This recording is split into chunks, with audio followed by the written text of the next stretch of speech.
We're talking about victims today.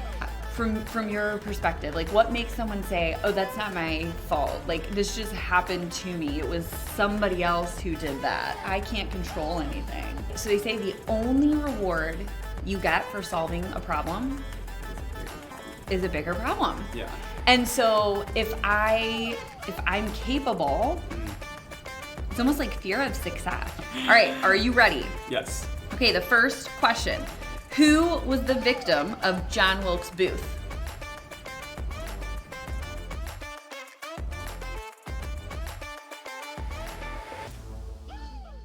Today we're talking about being victims.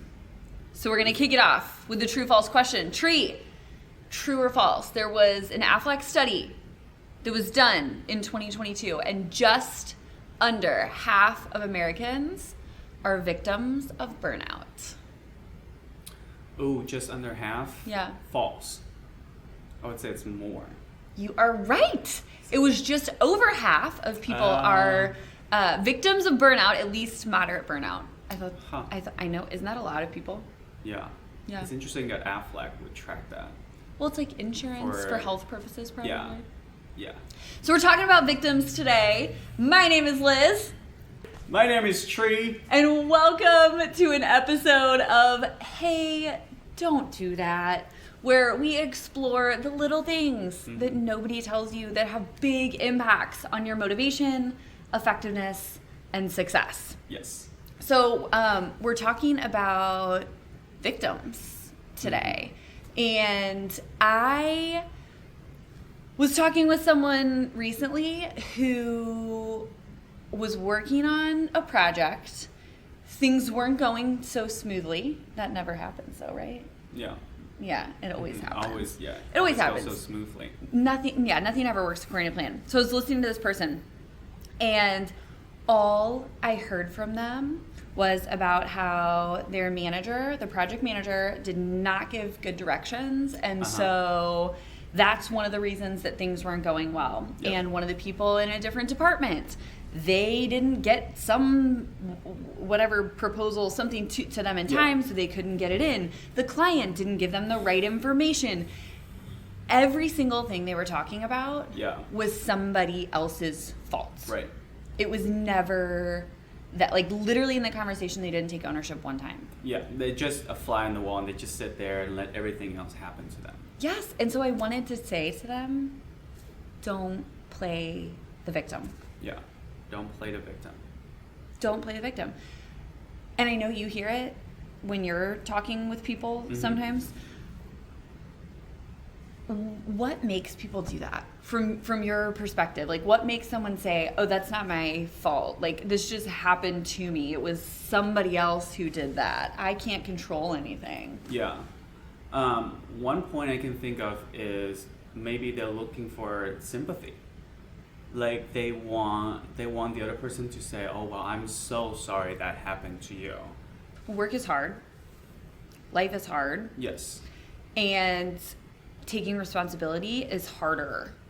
It is. Sometimes. And so it's easy to just say, well, wasn't my fault. I couldn't control it. It wasn't me. And so it makes things easier maybe in the moment to play the victim, because then you don't have to be the one to problem solve. Yep. Yeah. Why else do we think people usually play the victim in situations?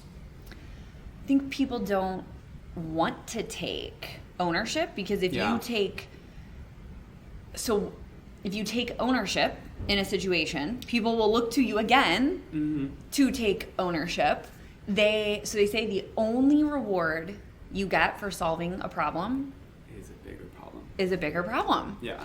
And so if I'm capable, it's almost like fear of success. If I'm capable of this, like what else might someone give me? And so it's easier to just stay in the background of, well, I couldn't do anything. That wasn't me. So you don't have to take on bigger problems or challenges. Absolutely. I think there's almost a fear of the success of, can I do it? Yeah. Another reason I can think of is it's hard to say I'm sorry. It's hard to say, that's part of my fault. Part of it is my fault. right? And it takes vulnerability and courage to say, yeah, it's my fault, I'm sorry. Tree, you're dropping a bomb right there. Yeah. I mean, not even just saying I'm sorry, but it also can go along with I'm wrong, right? Yes. Like, nobody likes to be wrong. Nobody likes to be wrong. And so if I can push blame on somebody else, I don't have to apologize. Yeah. And I don't have to be wrong. Yeah. So now when we think about those of us who are leading teams, Yeah. right? What's the danger of playing, if us being a leader and we're playing the victim? Like, what's the impact of that? It's hard to work with victims.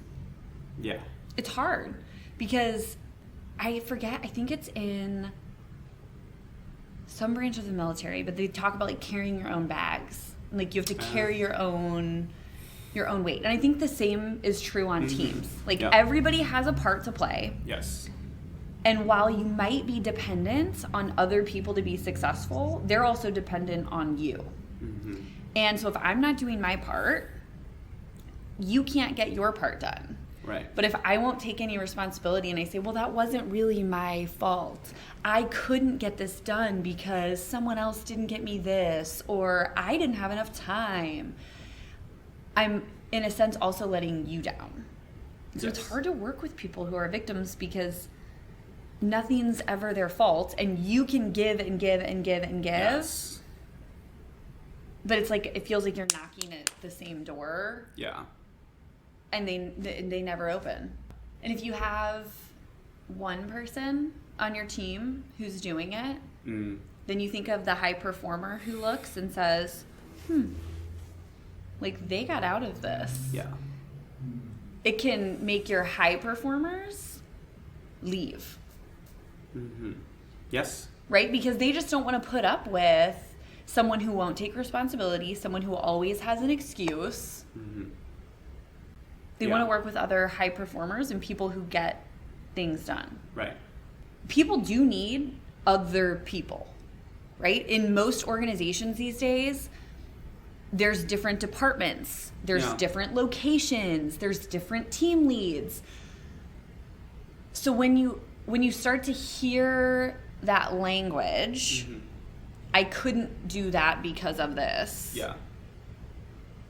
I go back to this concept of 100% responsibility. Right. We talk about that a lot. Yes. Yeah. What, from your perspective, is 100% responsibility?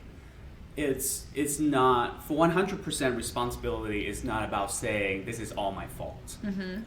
100% responsibility is about the idea of asking ourselves when something goes wrong, when we're working on a group project or a team, we can ask ourselves, what role did I play in this? Yeah. And how did I contribute to this problem?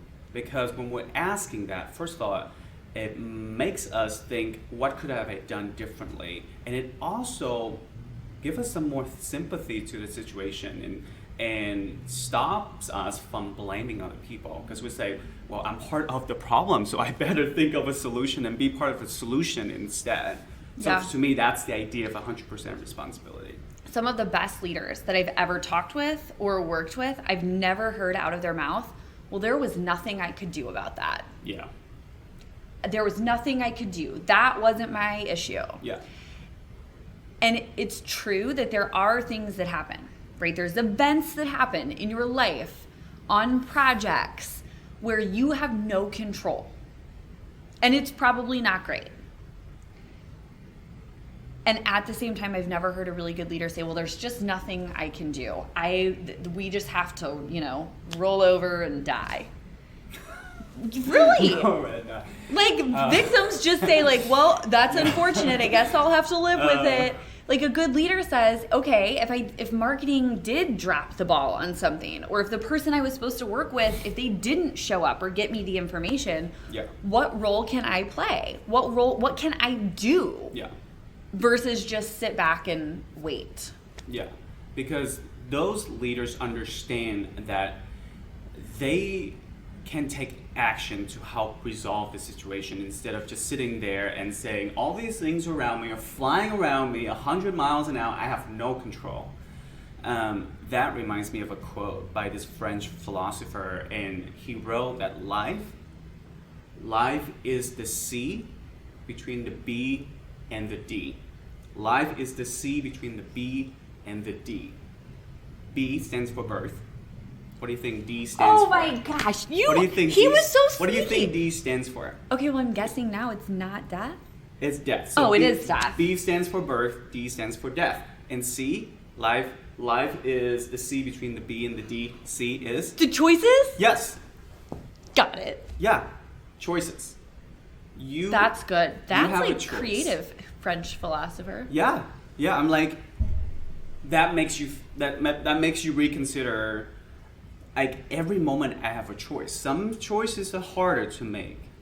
Like saying I'm sorry is a hard thing to do for a lot of people, but it's a choice. Do you know what else is a choice? What? Doing nothing. Yes. People think that's not a choice. And they're like, well, I couldn't do anything. I didn't do anything. Yes. That's a choice. Yes. Leaders, and you might not always take the right action or make the right choice, but instead of playing the victim, take action. Yeah. That's another reason why people victimize themselves is, if I'm the victim, things are happening to me. That means I should just sit and wait for the storm to die out because there's nothing I can do. So if I don't take an action, then there's no failure in it. Because if I don't do anything, I am not failing it. And then you push to somebody else. Yeah. Yeah. And Seth Godin says, if failure is not an option, neither is success.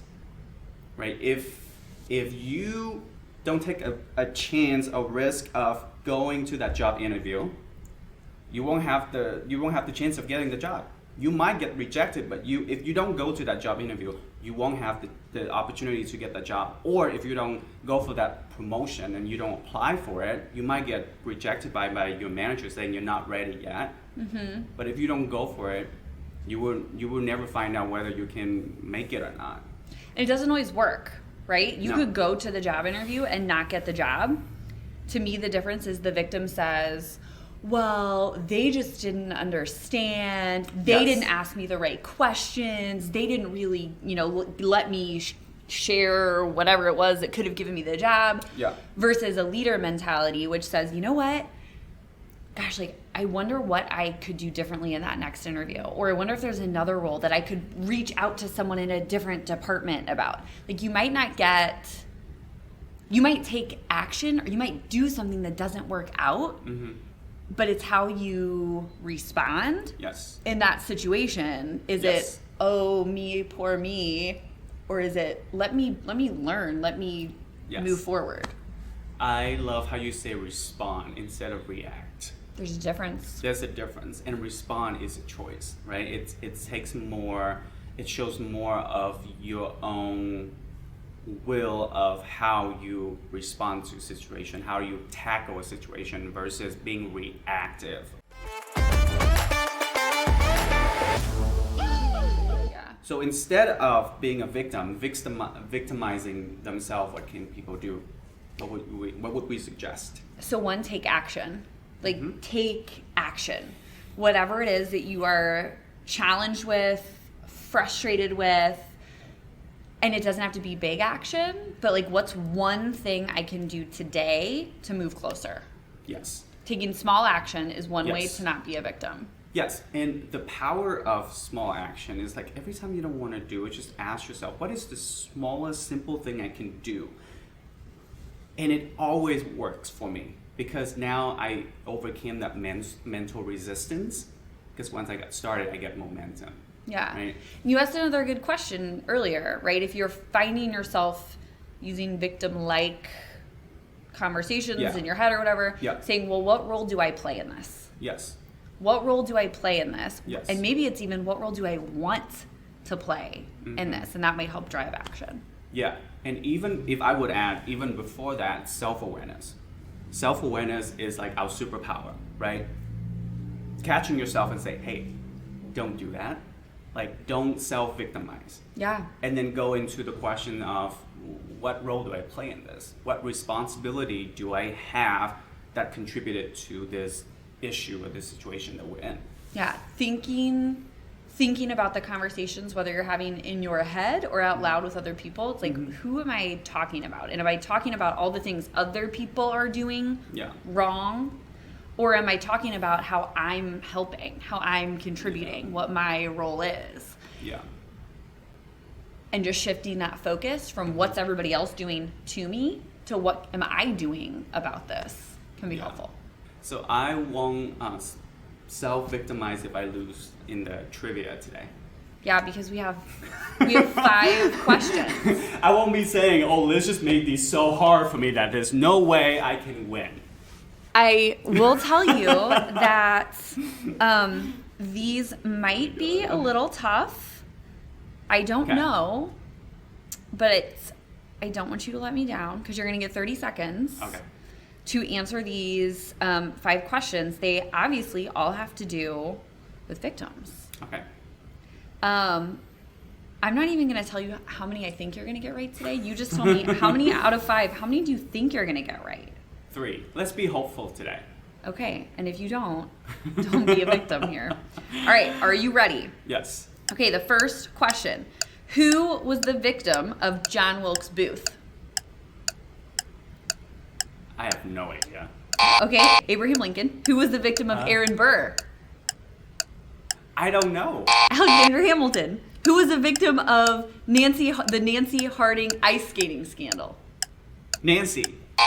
Oh my God, I wrote the wrong question. Okay, that one doesn't count. You only have 4. One question. You only have 4. It was Tanya Harding. If you click on a sketchy link in your email, someone might be trying to make you a victim of what? Of phishing. Yes, and one more. In the popular TV show Law and Order SVU, what does SVU stand for? Special Victims Unit. Oh. Tree, that was hard. That was and hard. I messed up that question. Special Victim It was Unit. the victim of Tanya Harding in the skating scandal was Nancy Kerrigan. Yeah, Nancy Kerrigan. John Wilkes Booth killed Abraham Lincoln, who's my great uncle. On a side note. She is distantly related to a president. Just throwing that out there. I am. But you did know fishing. Yeah. You knew that one. I do. And did you know Aaron Burr? You just couldn't think of it? Have you seen Hamilton? So, first half of it. Well, he doesn't die until the second half. Okay. That's why I didn't know. All right. So what's our biggest takeaway for today? Our biggest takeaway is don't be the victim. Mm-hmm. You have more control than you think you do in situations, even if all kinds of craziness is going on around you. Yes. Find a way to act. Yes. And take action versus just sit back and wait. Yes. Yes. Absolutely. We'll see you next time.